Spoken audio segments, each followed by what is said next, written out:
Awesome. Well, welcome out, Social Society members. This is our April guest interview. And as most of you know by this point, I really hope so anyways, my name is Danielle Welch, and I'm the coach here inside of Social Society. And I'm so excited to bring my friends Eric and Alyssa Phillips to you.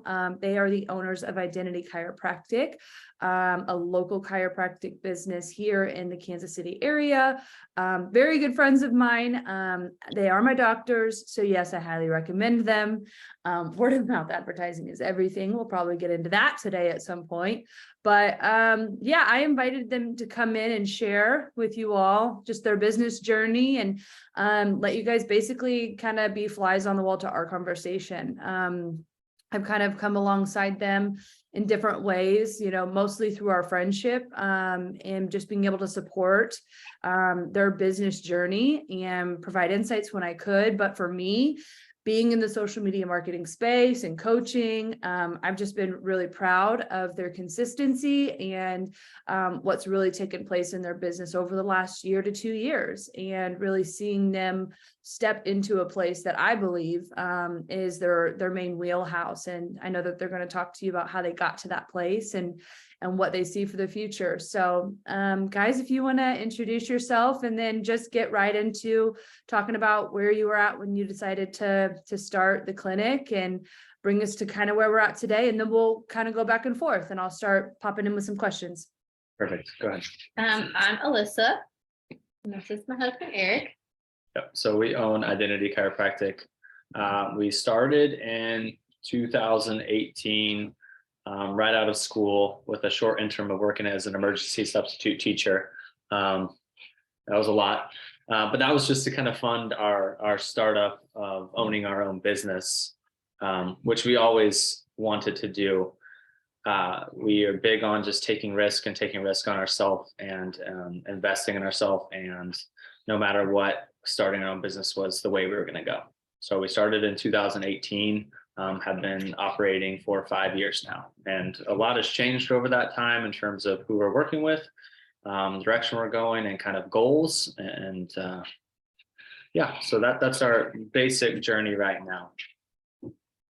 Well, okay, 2018 to now, 5 years. What are we going to do, by the way, to celebrate? 5 years is kind of a big deal. We at least have to get a number 5 balloon from Dollar Tree. At least have to get that. So okay. It happened in March that we were really good about celebrating those. And it was March. Yeah. And we did not do anything this year. It was an interesting time, the busiest month we've ever had, which is fantastic. But busiest month we've ever had, and down a person in our office, another doctor. So that We were drowning. really busy. Right. This will parlay into a perfect talk on, later social media and all of that as well, and having it laid out and planned. Oh, gosh. Wow. Okay. Well, we still have to have something. Yeah. Got to do something. Okay. As your friend and social media unofficial coach, you have to do something to celebrate that. Hey, we missed this. Don't know how it happened. Right. Business is just growing so good. No, it's a big deal. I mean, gosh, I think it's the Small Business Administration talks about how 4 out of 5 businesses fail within their first 5 years. I mean, you guys are beating the odds. And gosh, I mean, was there ever a point in the last 5 years that you just weren't sure if you'd get to this point? Like, you're going to keep the clinic, but did you ever have like, oh, this is tough. Like, this is a lot harder than we thought it would be. Did you ever have those moments? I think entrepreneurship has become kind of like a hot topic and a sexy thing for everyone, and everyone wants to do that. When I'll tell people is it's always tough. It doesn't matter how well it's going, because there's always tomorrow where it could go downhill for some reason. Or 2020. Or 2020, which was only 2.5 years or 2 years into our business, and then 21, you really don't know. And so you never really know. When we started our clinic, though, it was one of those sink or swim things. We wanted to take a risk on ourselves, and no matter what, we knew we could pick ourselves up even if we did fail. So it was never a plan to not have it work. And I think with persistence, hard work, and then always recalibrating and adjusting, you can make any business work as long as the numbers are right. You have and your heart's in the right place. You really can. So yeah. How about you, Alyssa? you're definitely more on the patient attention side. You're the more of the relationship side, not that Eric's not, but the business side of things. I mean, I will tell you, so like a lot of it will seem like that I'm talking a lot about business and social media because I handle most of that. But if you don't have someone in your office, especially a business like ours, like Alyssa, you're going to have a problem, which is, patient management, just her personality, and really just the aura that she gives off and the confidence and care that she has for her patients. And that's what's really built our business going forward, because people are really need that. Yeah. So it's not just patient management. I think it's also patience management. You guys, I know. You guys have a great balance with that though. So you guys are the yin and the yang. I mean, seriously, it's like all you needed on right now is a white shirt, Alyssa, and you'd really complete the vision. Yeah. But no, that's so good. Well, let me start. There's a question I guess I can ask is, any advice for somebody who maybe they're a solopreneur, they're kind of running all aspects of their business and they need to be both the business minded person and the relationship focused person. Could you guys maybe share on just maybe any advice that you would have for that person? So I guess Alyssa, like obviously you have the benefit of being able to lean on Eric on the business side, but there's times when you have to think a little businessy, right? Or vice versa. And Eric, I know your heart's huge for people, right? You have more of an inclination to talk business, but you still have to tap into that. So maybe any tips, because a lot of who's going to be inside of social society, they are starting off basically doing all aspects of their business. So any tips for somebody like that? Delegating your time. Yeah. Focusing on like certain times to do business stuff. Like you talk about it all the time, like how important timing of your Instagram posts are, or when you send out emails or Facebook posts or however you're doing your marketing.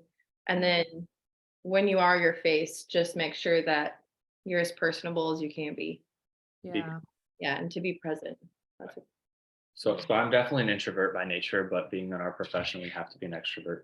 And when we first started, it was kind of, Alyssa was good with a lot of the stuff internally with the business, which people don't know because she worked in an office as a CA on her own, just kind of got thrown into it. And when we first started, I honestly had probably 70% of the patient load because of my connections in the fitness community. And so I did do that, the patient load and networking and marketing and being personable with that too. And you kind of just have to throw yourself out there because which can be uncomfortable, but Very. but it's funny because Alyssa in the office could talk to anyone and convince them that she's got all the answers. But this is like not comfortable for me. Right. I know. I'm so proud of you. But I feel very comfortable talking about this stuff because I'm really passionate about education and helping people kind of get out of their box and be successful, because that's what we need, especially here in the US.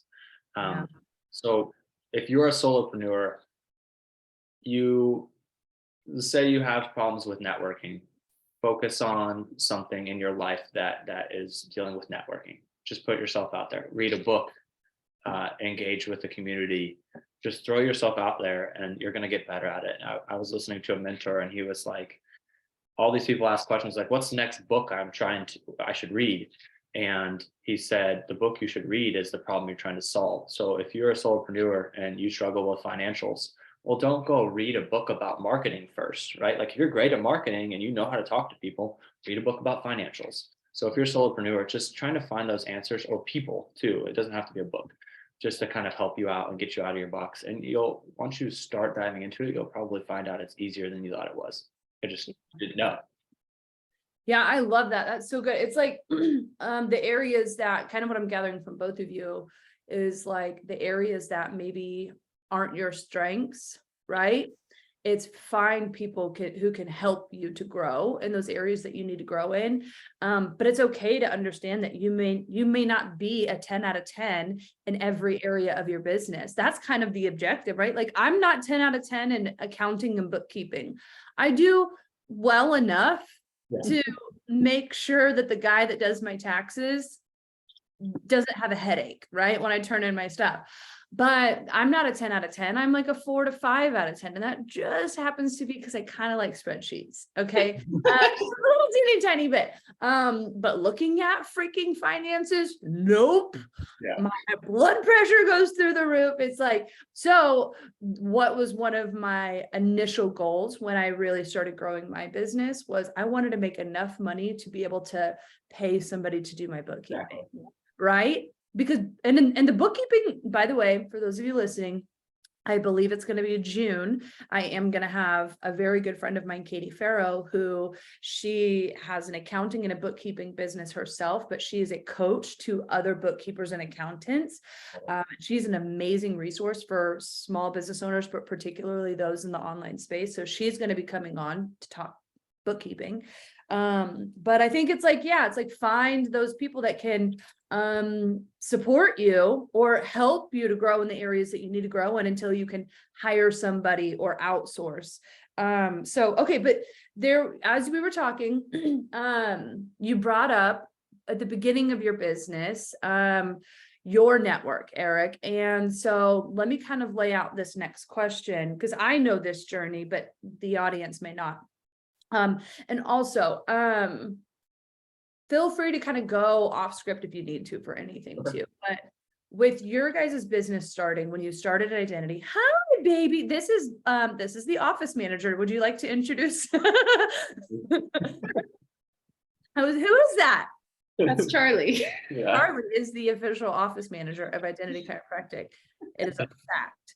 He is there for emotional support, and you probably can tell that we all need it.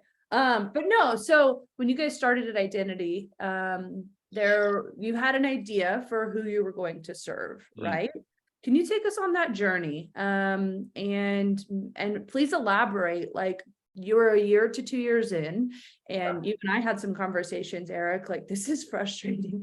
Yeah. And it was through the pandemic that you guys really were figuring out where are we going, right? Because where you're at today is as a result of thought processes that you had a year and a half to 2 years ago about the shift that you needed to make. So will you take us on that journey and kind of guide us through where you are at and where you are today with regards to who you're serving or who it is that you're targeting now compared to in the beginning? Yeah, definitely. So I was in the fitness community, so that automatically lent towards working with bodybuilders or the active population. While that was great to build our business at first, what we started realizing, kind of said, our frustrations were they weren't super committed to care and didn't value it enough to come in consistently and pay for the service. And this is massively frustrating because my goal is always to give you what you need and nothing more.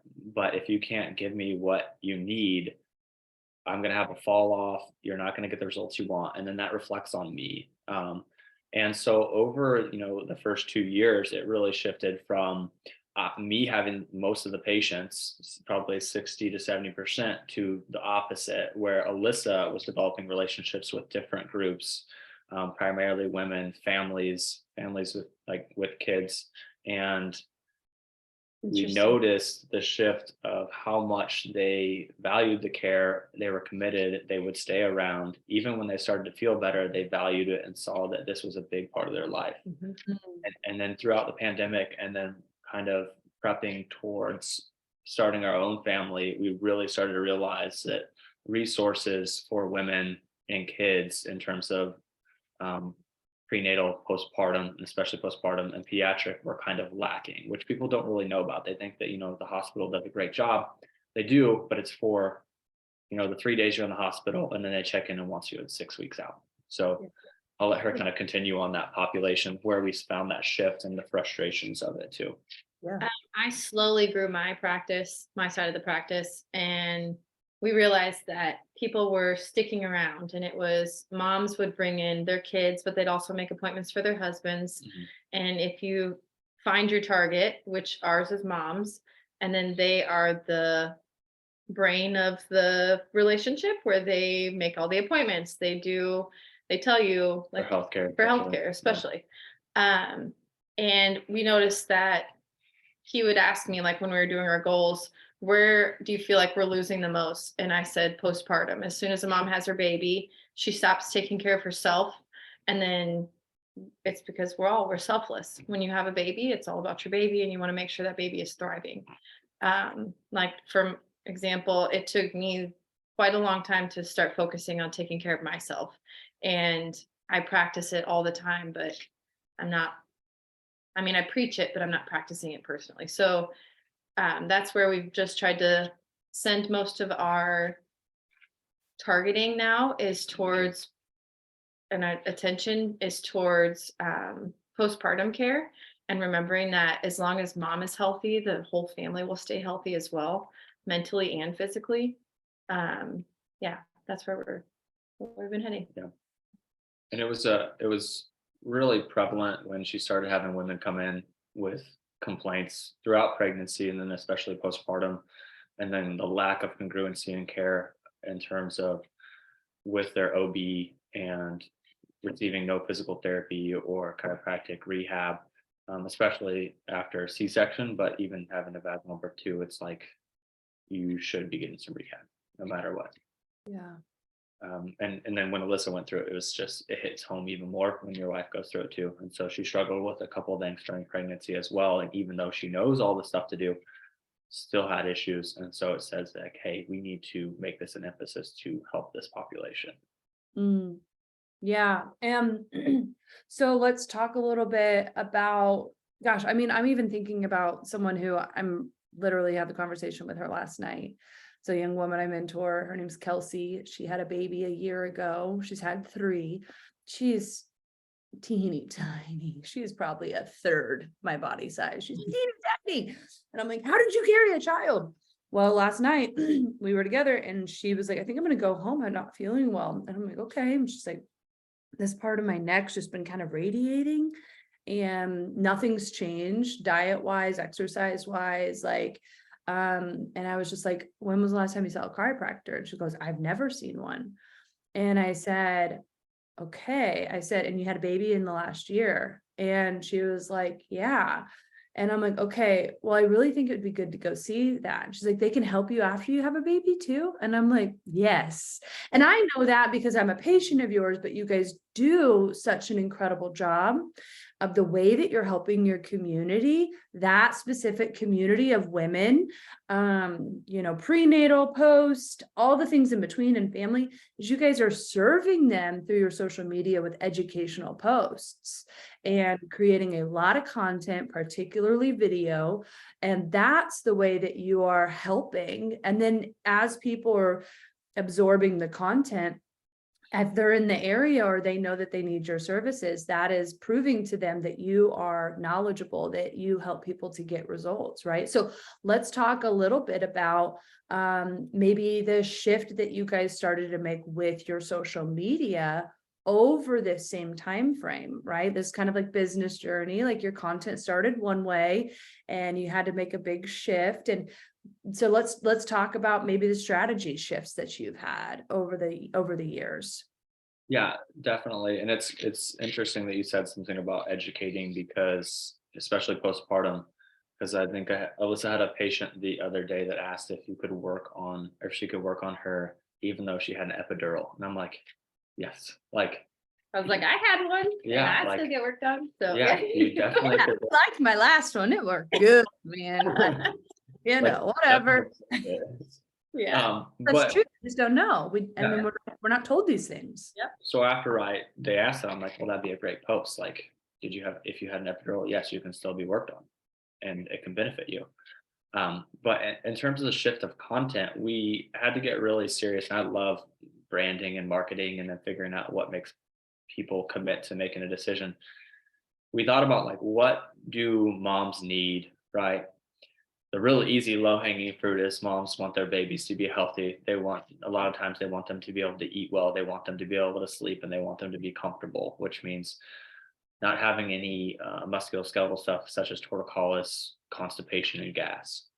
So moms see that and they're quick to bring their babies in, and just showing that on video and showing the changes and explaining those was super easy. And we have a lot of videos on social media right now, like they went viral just because, not because it was a genius idea, it's just, it was so beneficial and solving a problem for moms that they could do at home. Mm. And then reaching moms, a lot of times there's just keywords. You got to think about, what do they usually struggle with? Well, there's postpartum depression. They could have diastasis, they could have pelvic floor issues. And if you dive deeper into all of those, well, what's pelvic floor causing? It could be pain during sex, it could be incontinence, Back pain, all sorts of stuff. And some stuff people don't want to talk about, but if you can talk about that and educate and say, hey, that happens, but you're not alone, and you can get help and reach people and show video or images, which we use a lot of video because just visuals are easier. It can help significantly. And then it develops a validation too, that like maybe they do know what they're talking about. So Yeah. and add to that. Good. I do a lot of social media for us. So What'd you say? I do 99.9 to infinity % of the social media. She's a model in that though. 0. Side tangent. What's so funny about Alyssa not liking to be the face of things is like, you'll do those movement like trend things, the ones that like, like the hip ones. Oh, she's showing off now. She's showing off. She She's doesn't like, want to put a shoe say on your foot. nothing, but she'll show you how flexible she is. Okay, we see. I'm just kidding. Oh man, so funny. Okay. They always want me to do them because I can't do any of them. I'm like, okay. Yeah, it's freaking hilarious. Relax, okay. Entertainment. Yes, let's throw this guy in here. It's so funny.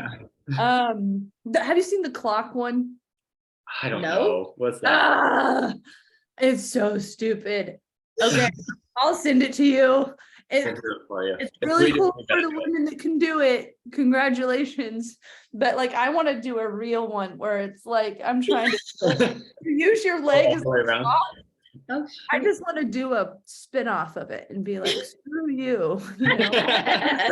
Take a fake leg, just have it going all the way across. With my pregnant belly, that would be hilarious. Yes. Okay. No, so something you said though, as you're sharing was, I wrote down, you're solving people's problems. Yes. Through educating them. Now, this is where like one of the biggest hangups I see with business owners that are creating their own content is they hold back on the education piece, because they're like, if I share too much, then nobody has anything to buy. Yeah. So you could say the same thing as a service provider, right? You could say, if I show this video of how to do the therapy exercises on a baby that has a lip tie or a tongue tie, and it's stuff that they could do at home, then they could maybe decide not to come and use our services. That, to me, if you've ever had that thought as a business owner, this isn't just me talking to you, it's talking to the audience. It's like, if you have that thought of, if I over deliver on the content that I'm providing from an educational standpoint, if I hold back on that, you're coming from a position of lack. Like, I feel like that's more of a lack mindset, because you're thinking about what's in it for you. And what you really should be thinking about is what's in it for them, because they see you help solve a problem in their life. They're going to see you as the solution to a bigger problem that maybe they're not able to handle for themselves. So I just loved that you're taking what most people would say is educational or informative content, and you're solving practical problems for your audience, and you're seeing that as what's being there's the no like trust factor. You're increasing the credibility that you have with those moms and with those families. Are you seeing, is that what you're hearing too from people that are coming to you, maybe from referrals, or they saw your social media posts? Yeah. So I'm sure there's always going to be someone that sees that and thinks, oh, I can do it on my own. That's just their personality, which is fine. But what we've seen is there's a reciprocation, right? So we're pouring into them and giving free content, and it shows that we're the professional, and they will understand that, like, yes, this can help me at home in addition, but I still need help. And that leads me to, like, we've had a few interns in our office recently who are about to graduate. That means that they're at the end of the school, they've graduated, they just need to get hours. And when they were talking to me about being nervous or scared of working with patients, I have to tell them, you know, more than 99% of them too. And so you can't be afraid of that as a business owner. Like you with social media, you can give away social media tips, but you can't just piece it together and have a great system, right? Yeah. You have a great system because you've done it for 10 plus years. Mhm. So you're not going to get those 10,000 hours as our patients aren't, without getting the reps, and that takes time, and they need a professional to help guide them. So I don't get too scared of losing patients. I'm sure some have that mentality, like, oh, I'll just do this, but it's always good to have a team, and I think that they value that when we put out that value too. So Yeah. That way. What'd you say? And I don't think I've ever thought that way, that we were giving away too much. Because I'll be like, hey, I had like 3 people come in the last week with this sort of issue. We should do a video on that. Or like he'll say the same thing. And I'm like, okay, it seems like it's really common right now. Let's do that. So that's where we get most of our content. yeah, So, and then another incredible thing is the impact you make is bigger than the ripple effect of it. So we put out some videos on social medias everywhere now. One of ours on TikTok, which is just ridiculous, has 10 million views on it now, and I don't know how many shares and saves. And it's just a simple one on constipation, and it's just really gentle massage and extremely beneficial. And someone was Super arguing, easy. yeah, super easy. Someone was arguing with me on social media the other day, and I literally went and looked up research.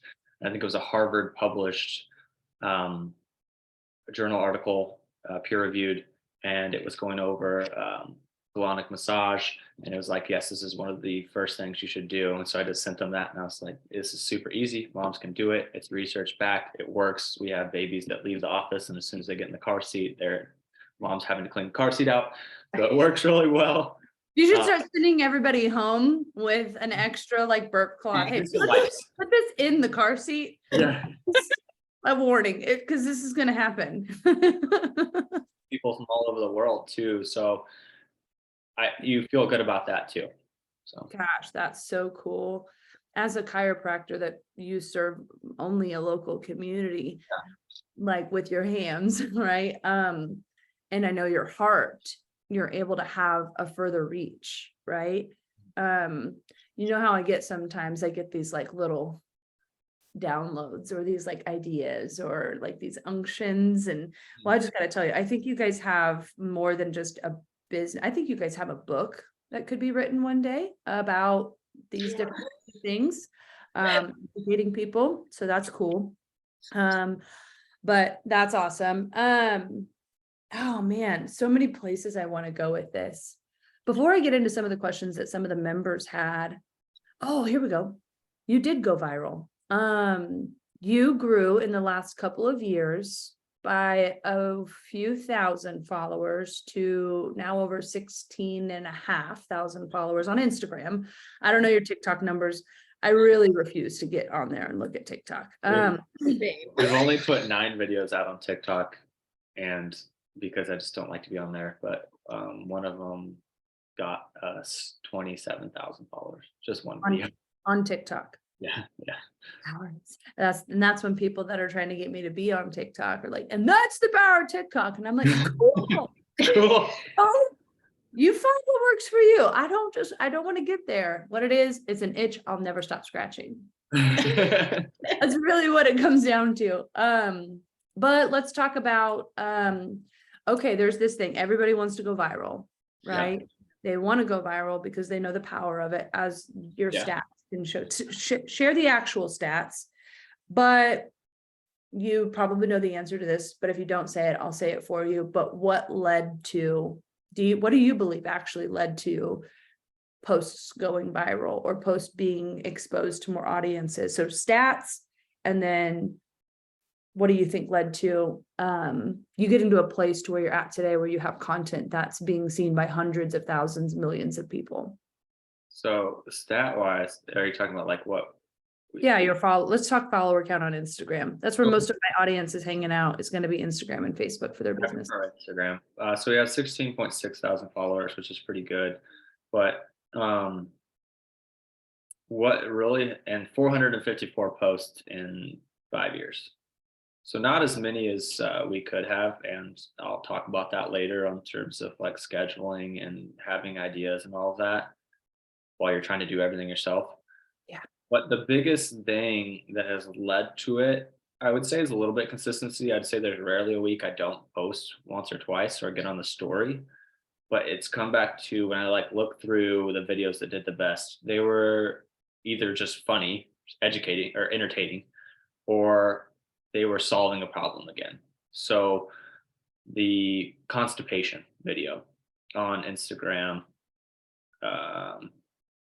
has 110,000 likes and I don't know, 2 million views on there.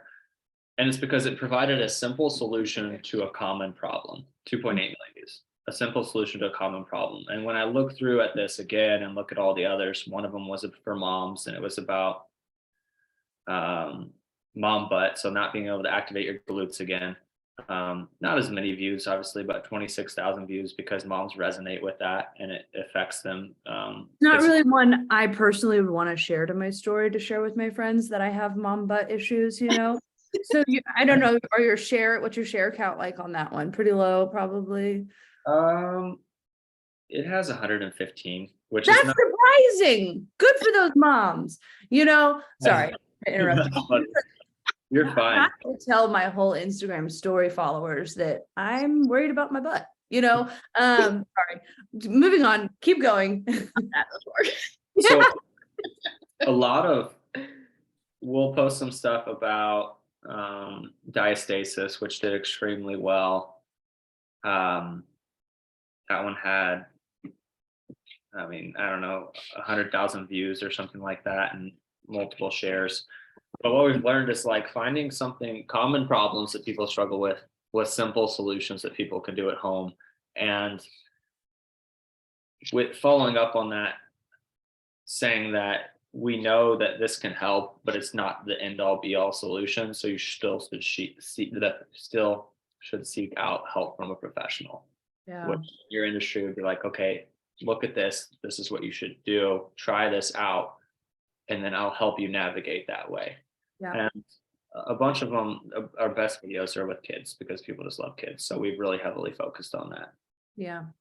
The tongue or the lip tie one was pretty popular. Lip tie, yeah. There's one that we just posted that was working on asymmetry in the head, in the skull, and working on doing like internal release of a bone right here, and then some pressure points right here. And that one has 2,000 views and a bunch of shares, and it's or 2,000 likes. It's crazy.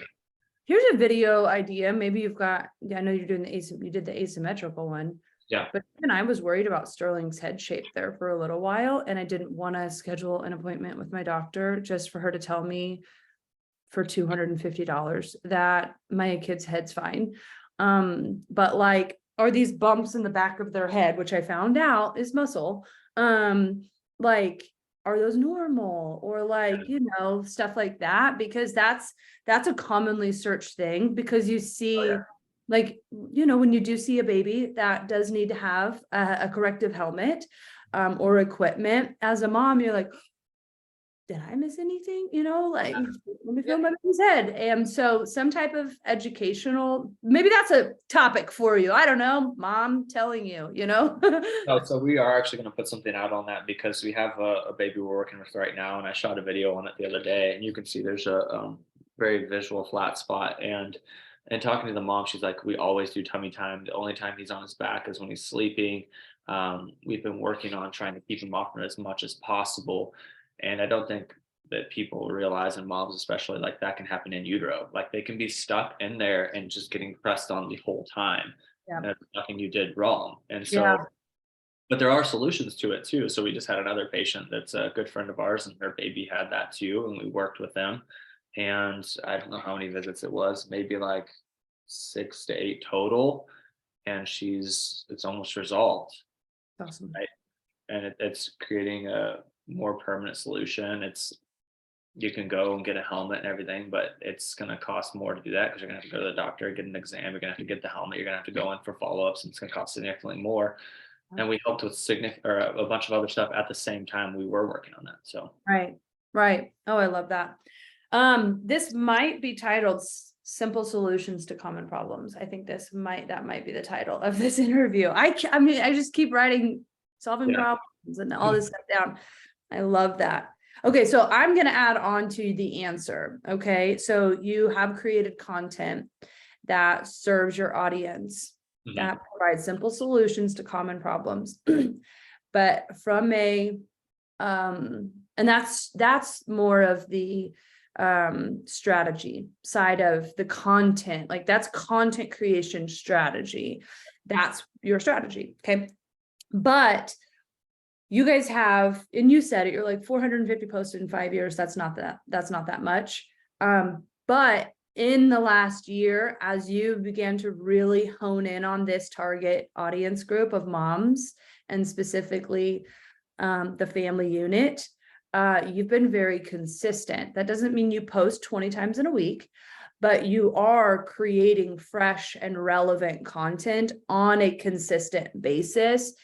It can be very easy, to interpret consistent as like every Wednesday I post, and I know we're going to talk about systems because that was a question that Desi and the Social Society group asked. But I can also say from an outsider's perspective, I think that you began to hone your craft because of your consistency, the reps that you talked about earlier in a different context, but you've been able to learn more about your audience because you've been creating content and in that vein of thinking about what content's going to work for a long enough period of time to figure out, oh, this is what they like, this is what they want. And so now you're experiencing the J curve in a sense of that exponential growth factor, where more post and content that you put out, it could be the same topic from a year ago, whether it's repurposed or reshot, it's going to do better today than it did then. And it's not just because of your follower accounts, because you're honing in on your messaging. Would you agree with that?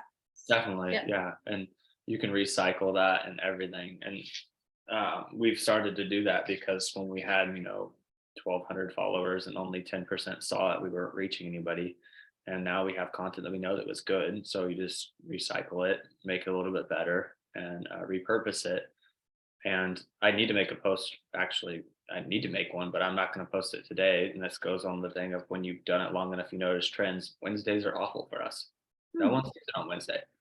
Like on any given day on a Wednesday, we could get 16,000 followers, 100 likes total. And it's just like, oh, I mean, it's good to put out content, but I'll just put out stories. And if people see my stories, great. And then I'll save a post for a day where I know we'll have good engagement, or at least a better chance at it. So good. Wednesdays are terrible. You say interesting, Alyssa? Listen, I'm learning. Oh my God. That's so funny. Okay, so the last 5 minutes answered the first question that we were asked, which was, how are you able to fine tune the best social media strategy for your business? Yeah. Consistent content creation over time, paying attention to the needs of your target audience. You have that added benefit as a service provider for those people to walk in the door and explain what the needs are. But you made the conscious decision of saying, oh, we're seeing this in the clinic. Let's let's put something out about that, right? Any additional thoughts to fine tuning your social media strategy that you want to add on?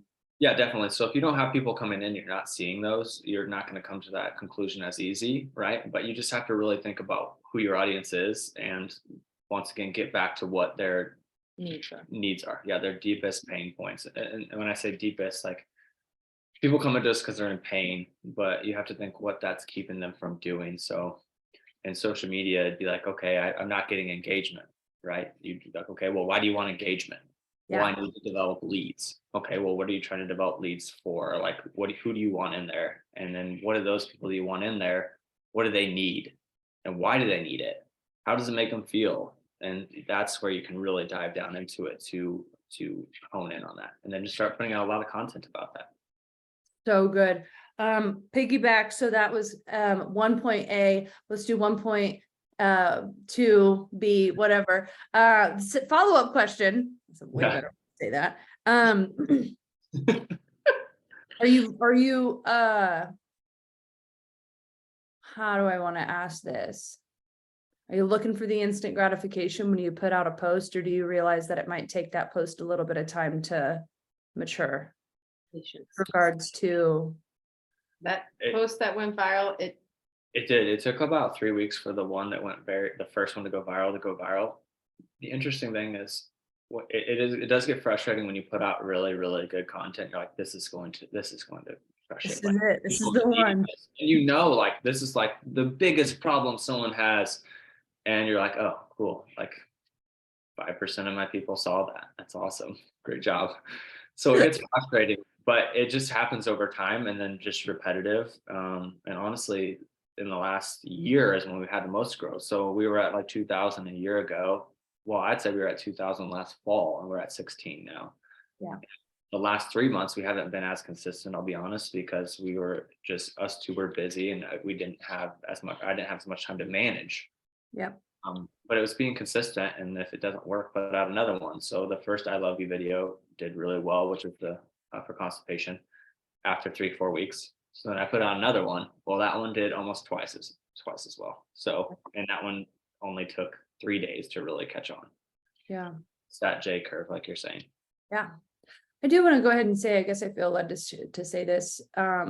You will have seasons in your life and business when other things will need to take priority. And it's so important you give yourself the grace during that time to not feel under pressure, because if you try to perform under pressure in the regard to, now I'm going to say it, like marketing your business, you just may come off disingenuous, or I need this, or maybe you'll be in a bad headspace to be creating content. I think it's important. Like, I'm expecting to have my 4th child in September, and I'm already thinking ahead, like, what's my content going to look like? How am I going to serve this community? And I'm not going to put myself in a position of stress. Well, October of last year, I had a major family situation come up, and I was pretty much MIA in my business for a few months helping my family.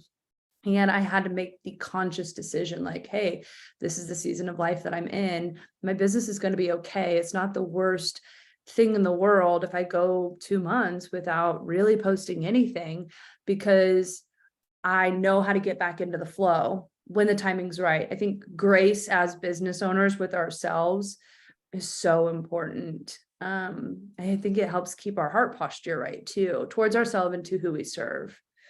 So, all right, next question. We're wrapping up. It's definitely went over 30 minutes, and I cannot believe that. That's amazing. I could talk a lot. if you want But me. it's such good I'm content. talking to you. We can talk for hours. Oh gosh. All right. Well, let's talk about some processes. So Alyssa, this one's for you. I'm just kidding. I'm kidding. What processes have you implemented that help you to be really efficient and effective with social media? So processes, define that, and then what are your processes? Process can mean anything that you find efficient. So I think people get really caught up in like what others tell you online, like you have to do this much in this amount of time. But I just set minimums of what I want to do, and it's usually like try to get out at least one post a week on as an actual post, and then try to repurpose that into our Google My Business, into Facebook, and then stories I try to do every day, which doesn't always work, but just having a minimum so that you can hit that. And if you don't do more than that, it's okay. Give yourself that grace. I did for a long time struggle with content on what we wanted, because I just wasn't thinking of it as a sense of just solve simple problems, like we said. But then when we started having a bunch of people come in with the same things, it was easy to come up with that. You just pay attention to trends. And then if you're really lost, like just involve yourself in that, or like put yourself in that business, right? Or that problem. Like if you're dealing with trying to give you an example, if you're trying to figure out how to write, well, go on Twitter and find someone that you like their writing and just study it.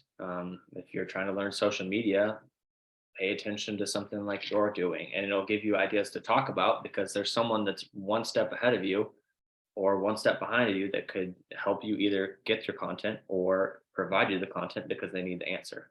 So Yeah. just develop yourself in whatever you're passionate about, whatever you're curious about, and if you start reading, listening, any of that, finding a mentor, you'll have plenty of content. So you are hitting on, you're like tapping on the door of copycatting. Yeah. But gosh, that word just did something for someone watching this at some point where they're like, oh, that's a no. And it's like, hello, do you see these books? They all copied off of each other in some capacity, or they copied off of somebody. Okay.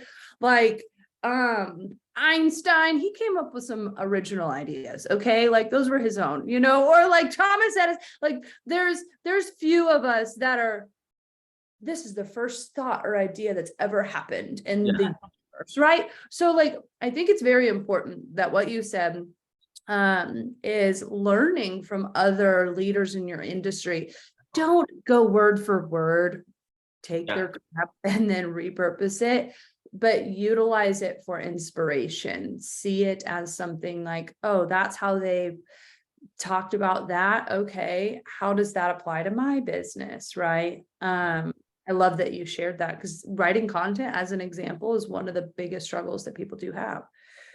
Just find people you like their style, and then you can emulate that in your own way and your own flair. Because on like with the social society, I mean, that's what people are going to be doing. They're going to be copying you because you're a couple steps ahead and they want to get where you're at. And that's just how it works. Yeah, absolutely. They're their own person, so they're going to have their own style to it. So be authentic to you. Yeah. But there's blueprints out there. Utilize them and then change it how you want. Yeah. Do you write your captions before you create a video, or do you create a video and then write your captions? I create a video and then write my captions based on it. Yeah. So you take the topic that you want to present and then you write about it later. Yeah. You figured out that works for you. That works for me. You can do it a lot of ways. So some people, especially, will write long form and then break it down into short form or medium form, and then put that into a video and then put that into a picture and all of that too. That's a great way to do it if you have time to write long form. If I were going to redo some of what we were doing, I'd write more blogs. So long form content blogs, maybe email marketing with some longer form content, and then break it down into, a really short read on Facebook, and then a really short read on Twitter, and then put a video with it, and then put an image with it. So yeah, you're talking repurposing content strategy now. Yeah. That's a whole nother topic. So but if that's what Yeah. you do that just provides you content for everywhere. Yep. So you can write first based on like what you want to do the video on, then great. Then it's easier to repurpose it. yeah, that's so good. I love this. This has been so good. Okay, any final thoughts, tips, encouragement? A lot of the people that are here in social society now and that will be, they're figuring out this muscle of marketing their business and their services. So anything, tips, ideas, or encouragement? Any final thoughts from you guys? Go ahead. Tips, ideas, or encouragement. Put you on the spot. Encouragement, I'd say it's really hard, and just stick to it and know that if your heart is in the right place, you will do everything you set your heart to. Like, we were really slow at first, or I was very slow, and I was very discouraged, and then I was very patient throughout it. Told him to be very patient because he wanted to have everything like right now. And then slowly after 3 years, I think is when I started going up and his trend was going down, and I felt like I was finally contributing and all my hard work was paying off. And you just have to be patient if I can give anything, and make sure your heart's in the right place. That's so good. Mine would be consistent, give yourself grace, find your people, 'cause I think that's huge. And then don't be afraid to take a step back and reevaluate and make a pivot if you need to. That would be my advice. Those pivots, man, that freaks people out, man. Freaks people out having to think about pivoting their business, but it was game changer for you. It really Yes. was. Yeah. And it often is. And wow. Well, I'm so proud of you guys, and I'm thankful that you guys showed up here. You did serve this community at a really excellent level, and I know the feedback's going to be incredible. So with that, thanks everybody for watching. Make sure that you follow them. Will you guys, what's your Instagram handle? I always get it wrong. Is it the full? You better say it. Yeah, it's just Identity Chiropractic. Okay. Yeah. See, I almost said Cairo, which would have been wrong. But yeah, make sure you give them a follow, and especially even if you're not in the Kansas City area, their content can serve you. It can serve your community, and they'll give you a follow back. And yeah, so thank you guys so much. And that's it. Take care, everybody. Thank you for having us. Yes, thank you. Absolutely.